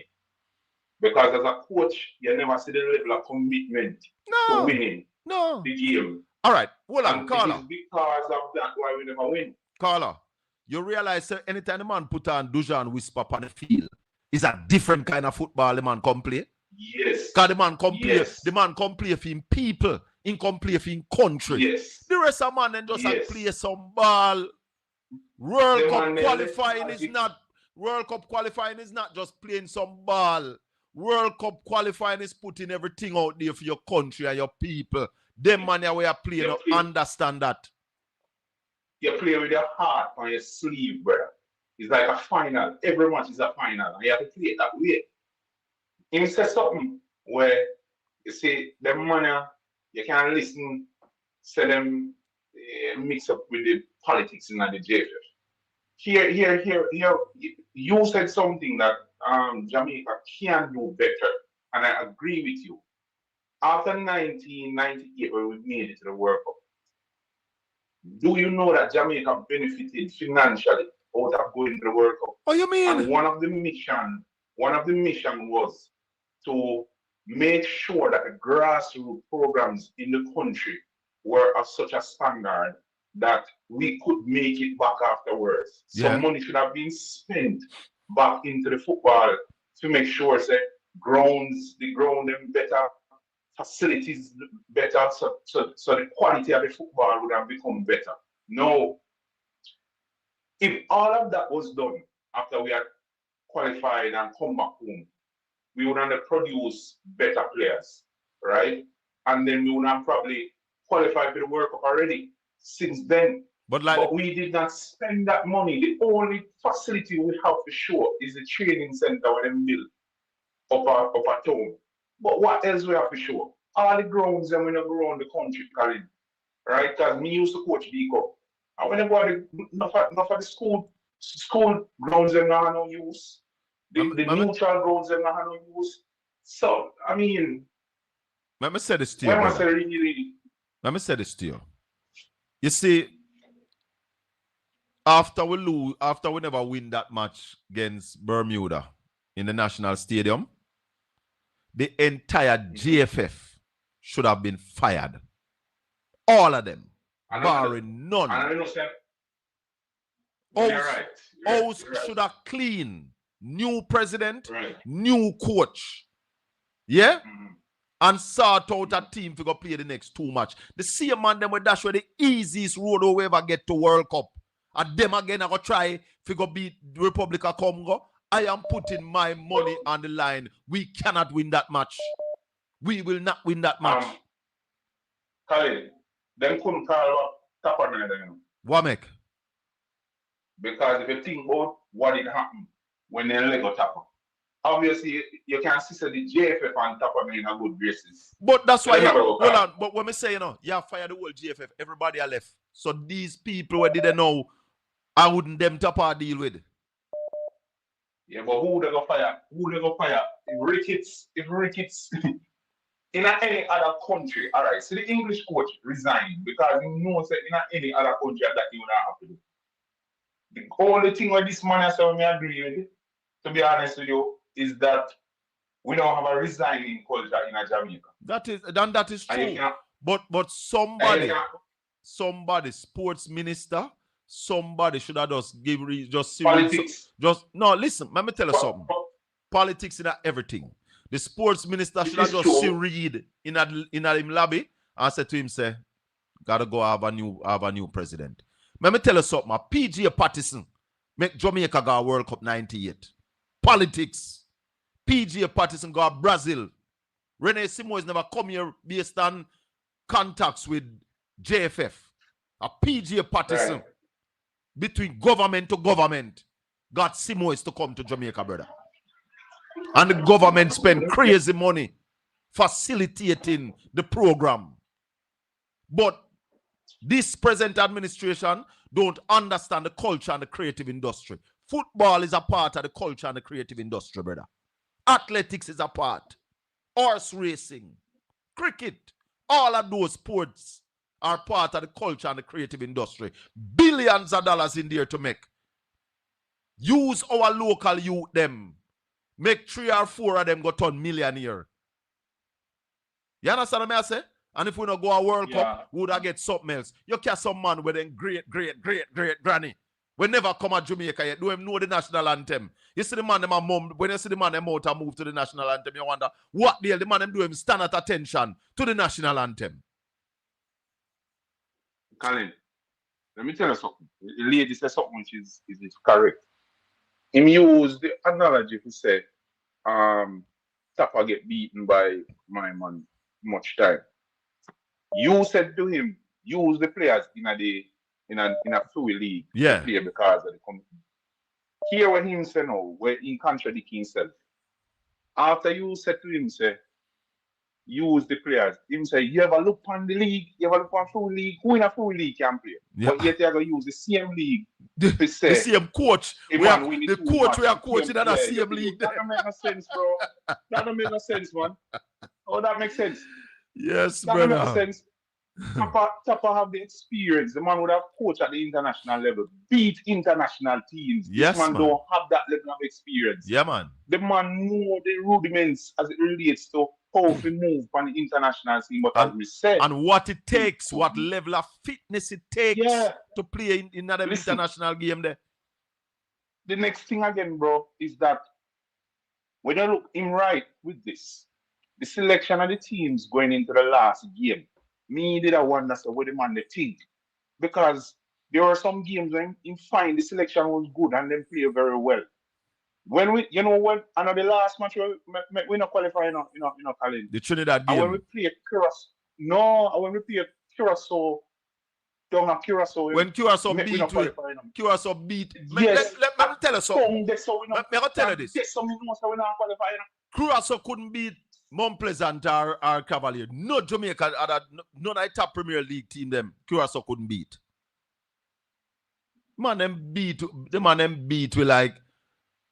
Listen, man. Colin, when we look on how the man them approach the game down at Curacao, is that them say, Chuck, we are gonna beat them up a yard, man. So anything happen here, so you can't go in on one game if you get the chance to qualify for the World Cup. Qualify Brother. and then use the other games for blood players where you want to see. I don't know you're supposed to use Let me them tell you as something. game to see if you can find more players.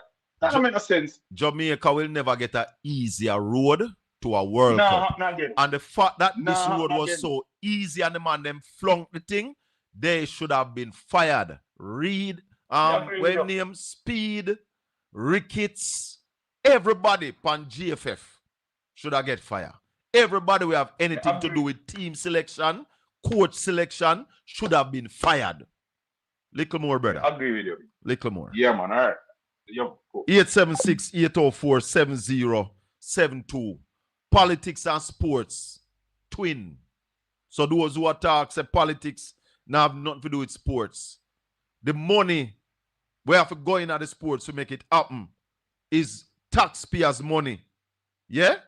And if you have a government that don't understand that football can do a lot to the economy, sports itself. Yes, scholar. Yes, Colin. Bless up. You see, when it comes to the politics of the sports, right? Yeah. You see, Ricketts' background will make, when it comes to politics, will make him get a lot of sabotage. And I'm going to say this openly on your show. This administration never give Michael Ricketts the support that he needed. That's why I asked. That's why I asked Abel if the nation was behind this team. The nation was never behind this team, you know.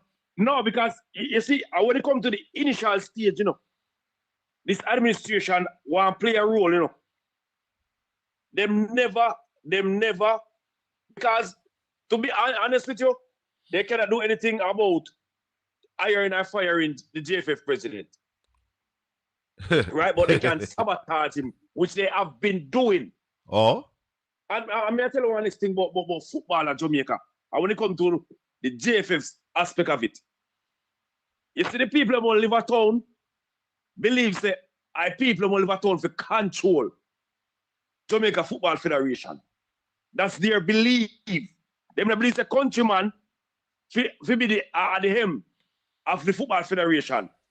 And Michael Ricketts has spread the football around the country when it comes to administrative duties.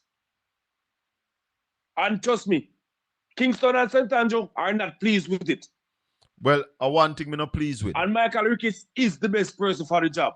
Well, the next thing. Hold on.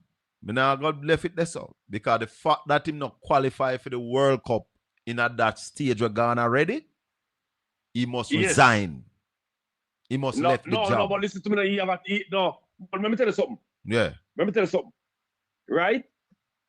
You can't just walk away from it and it's not over. Brother. It's not over. No, but listen.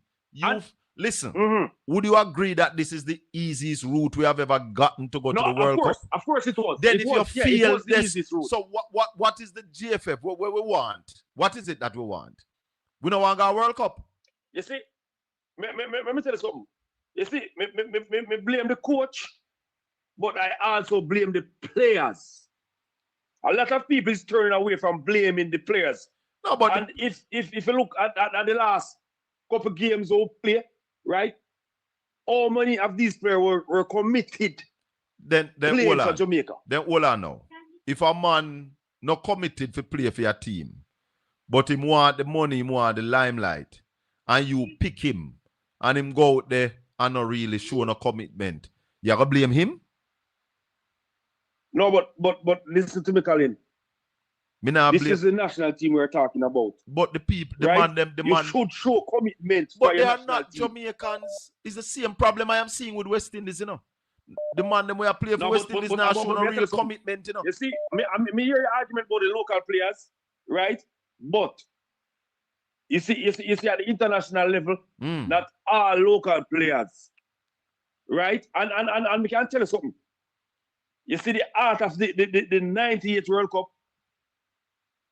Believe it or not, 95% of these local players don't have that art. Well, you have to show me them out there. They don't. No, you have to put them out there and make me see it. Me watch Premier League in week, week out. Me no watch. Me now tell us me watch Premier League. It's hard to watch. It's worse than schoolboy football. No, schoolboy football better than Premier League. Then that me say it's worse than schoolboy football. It's better. Because you don't see no pattern, you don't see no creativity. But what my point is, if I am a Jamaican and they are Jamaicans and they live on the rock, I would prefer to give them the opportunity than to take out some wash-up player who sit down on bench at England. Them never even eat ackee and saltfish one day in their life. They don't know nothing about with culture. And take them up. If you come play for we and them now show no commitment. No. Give our players because guess what? You hear me say to you. Hold on. To be honest. Hear the point of me I make. If we not qualify for the World Cup, hold on. We not qualify for the World Cup. You have a Dujan Richards. You have some little more youth where maybe 3 or 4 of them. Richard, not something either. But he's not committed either. No, I don't agree Richard with was that. one of them in the club couple night before the final game. But if them things that them could have go a club, maybe then go a club and let me tell you something, them shouldn't play. The man them go a club shouldn't get no game. But listen to me now. All right, but this is the next part of it. And the same Jamaican people them going to say, oh, you have Dusan Richards and didn't play him. But the man, right? hold on, how much match? Hold on. How much match Dusan Richards play? 90 minutes. 90 minutes? Yeah. In the World Cup qualifiers. He not play a 90-minute game. How much match? Hold on. How much match him play? 45 minutes. Maybe one. Maybe one. The most the man play almost 20 minutes. The man not get no game. No, he play more than 20 minutes because he play like 35 minutes in the game at Curacao. Or Trinidad, I think, yeah, something like that. Listen, let me tell you something, my brother. Let me tell you something. He's not a committed player either. No for them you tell us say hype, you know. Let me tell you what I believe. When them go overseas, them cannot do the same. Because you think him could have match. You think he could have match for Chelsea youth team. And boy got club couple nights before. Then that's why I show you say. That's why I tell you say the whole management, the entire GFF need to be fired because the system weak, Rasta. No, but me I show you something. You see, him agent, when enough people are called for Craig Butler, he doesn't have the qualification to coach Jamaica for not call for no Craig Butler. Me not call for no Craig Butler. Not you. Oh. No, not you, Not you, but people been saying it. Why they don't give Craig Butler the team? Craig Butler should open and tell people that I don't have the qualification. Craig, hold on, Carla. To coach the team. Me I say, nobody should not coach them too much. We never coach an international game before. Too much you have. To be honest, right now, right? To be honest, Ronald Speed is the best person for the job. I don't think so. Him lack experience. But listen to me now. Right? Ronald Speed as a local coach go play club championship. Brother. Against Miami FC. Is there a difference between club championship and international football? No, not much difference. What? No, because I see him. No, not much difference. Not much difference. Listen. Little more. Is the same coaches that coach club team around the world, coach national team. May I tell you this? Even the tension in an international game is different from Caribbean League. Yes. Even the tension. But listen to me now. Listen to me. Right? International game tension is totally different. Let me tell you one thing. But Ronald Speed is the best person for the job right now. Let me tell you one thing. Right now. Experience teaches wisdom. Nobody. Listen, hold on. Let me say this. I have nothing personal against Ronald Speed. He's a Portland man. Met him at the match in Grenada the other day. And me see him help out Titchfield, he was there. But when I said to you, we have 2 international games, just 2. I now say you can't get Speed in the team after. But for these 2 international games, you need somebody with international experience. You're going to go back to somebody. You're going to go back to somebody when I'm supposed to get back to the national team to coach either. Oh. Because Tapa Whitmore should never get back to Jamaica to coach. Well, give somebody else I believe. Well, give somebody else who have international experience. You can't. No, listen to me now. It's 2 games. No, you have to understand. It's 2 games and it's money constraint. Money constraint? You and I know where money is concerned, where this government is concerned. Nah, support the JFF like that. Then that's why Jamaica people shouldn't vote back for this government. That's why Jamaican people made a bad decision voting back for this government. If the government, Colin, me and you know say government pay people for vote for them. So if the government are going to sabotage the whole football team because of rickets, but I first. Then that show you say they're not supposed to be in government, brother. May I take 2 more calls. May I have to run? One more point. Let me make the point here. Yeah. You see that the 2022 champion, right? In a COVID, right? When we have games, there's no local fans going at the game now. And when US are come play Jamaica, right? I remember. Them allow fans to go in because the US were coming with their fans and then couldn't tap it. Remember. And they couldn't stop it exactly. So remember. There's no commitment from the government. That's why I say to the people who voted for this government, who are a crazy set. It's not Jamaica who now look after No.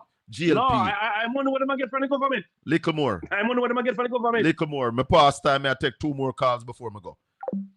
876-804-7072. Let me tell you something. The culture and the creative industry, which football is a part, sports is a part of the culture and the creative industry. If the government don't realize that this is critical to the development of your people, them not understand nothing. Yes, Carla, go ahead. My concern with these things that you bring up, it's, as I should say, for everyone in the chat, this sports thing is just phenomenal. Thanks again to give us a little bit of a different perspective this morning. Yes. But first of all, I'm going to touch on cricket. Although I'm female, I'm a sports fanatic. I raised 3 men who are sports jocks. And I have to be in every game, even cuss them, even get up and tell them, say them I do it wrong. When I don't get to one of the games, the team members ask my sons, where's your mom? Oh, okay. So I am fully into sports. I was in sports in high school, from primary level all the way up, because you know Jamaica, whether it's boy or girl, yes, we play cricket with my brother and with uncle them. Yes, man. We play football, barefoot football like anybody else. They never pet we, they call us what? Tomboys. Yeah.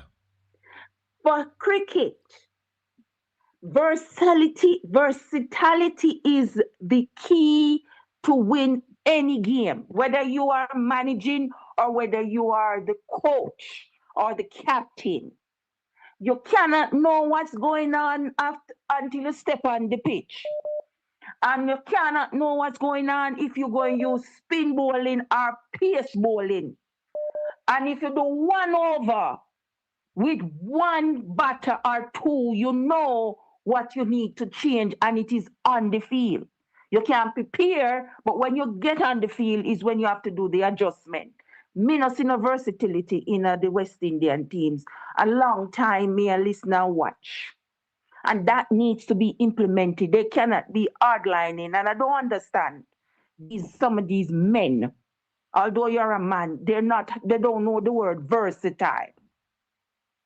The next thing, soccer, football. How is it possible when we're talking about coaching? You know, I watch hand football, soccer, what we call it in the North American football.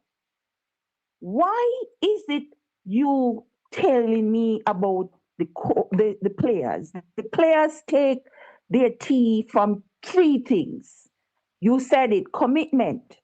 Commitment to what? Winning your country, or commitment to you guys being as a whole, a team, a cohesive.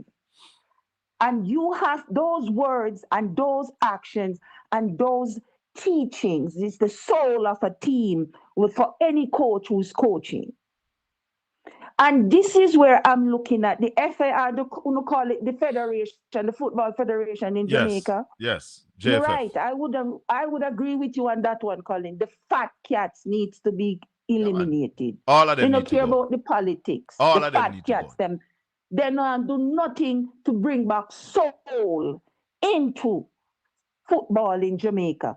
98, there was soul in football in Jamaica. That's why they reached to the level that they do. And they have win and brought such to Jamaica that England is only brain draining it, and the European countries are only brain draining it, or we call it take out the talents them out and then go put them on bench. That's not building somebody our in the chat football. room. Somebody in the chat room is saying that all the Curacao players are rejects from the Netherlands national team. Listen, but they played with commitment. Curacao only because have they know that they don't have any other way to get back up there. Curacao so population. They are hungry. Curacao population is about 185,000 people, between 150 to 185,000 people. And if they get that opportunity to get some people from Netherlands and play them game, fine. Jamaica is almost 3 million people. We want our own people to play. And if they qualify, hippie hooray. If they don't qualify and 3 or 4 of them get contracts and go make some millions, hippie hooray. But you're carrying some people from England, we're no better than most of the youth, because most of the youth they don't get an opportunity. So if you give them good coaching, and that's why Simoes took them into a club situation that they got proper meals, nutrition, them get proper training and understand the game, both theory and practical, and build a team. We have a we have a format that worked. Try it again. It can still work. Carla, thank you. I'm not staying long with you because I'm going to run. Food, yes, man. Put some Colin. soul in it. We want back some Steve Malcolm and some Tatty Brown and Linval Dixon. I saw Aaron Lawrence at the game in Grenada. We want some people with heart and soul who are play for them country. Thank you, Carla. Auntie Dawn, morning. You are the final call this morning. Greetings. Greetings, Auntie Dawn. Blessings. Yes. I just want to make one contribution to the football argument. Yeah. Discussion, I should say. You see, I don't hear anybody mention it. Well, I wasn't listening all along, so I just joined. But over the years, or over the months, especially with what's happening, I don't hear anybody when comparing 1990 98, yeah.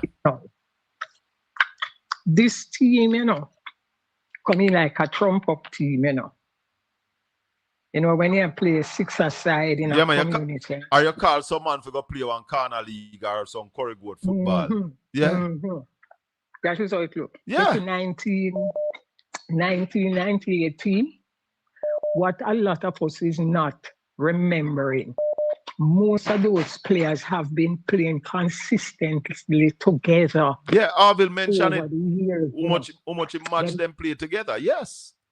Yeah, them play schoolboy under 13, under 15, the Costa Cup, Manning Cup, this Cup, that Cup, over 17, under 17, under 23. So them know each other. Yeah, the chemistry was there. They know the style of each other's playing. Because yes, them come from school all over Jamaica. It have nothing to do with Kingston and rural. It have to do with that they have been meeting on the playing field for years. Yes. And so when the team, is how many of them came from England? Was it 3 or so? 3. They make up the Jamaican Fitzroy, Simpson, Dean Burton, Paul Hall, they played in the qualifiers. Most of the other people will come after we qualify. But it's those 3 men played in the qualifiers. Right. And I tell you something, it's very rare when all 3 of them was on the field at the same time. Okay. But the thing is, when you have a team that the majority of the players know each other's style, plus the coaches here, yes, Simone's and so, but they had, even before Simone came, they know each other's style, and then Simone comes strengthen that, Yeah, man. Yeah, man. And there's also, there's also a thing called energy. The energy of the nation was not behind this team. It was never behind the team. In 98, the energy of the nation was with that team. There was that positive energy right across the island, buzzing for that team. But you have to also know that the football fans knew each of the players one stage of their life. Yes, man. Yeah, man. So that also helped the energy. Yes. So them, whether them did go school with a Dean Cyril, or then go school with a Theodore Whitmore or Shorty Malcolm, or then come from the community. So we know the names, and them know them in a Premier League. Gregory Mesa used to play football for Taurus. So when once Gregory Mesa play the whole Portland Ghana town a match. Yes, so you know the players them coming up, you know them from them a pitney, and you watch them grow. So that helps the energy of the nation.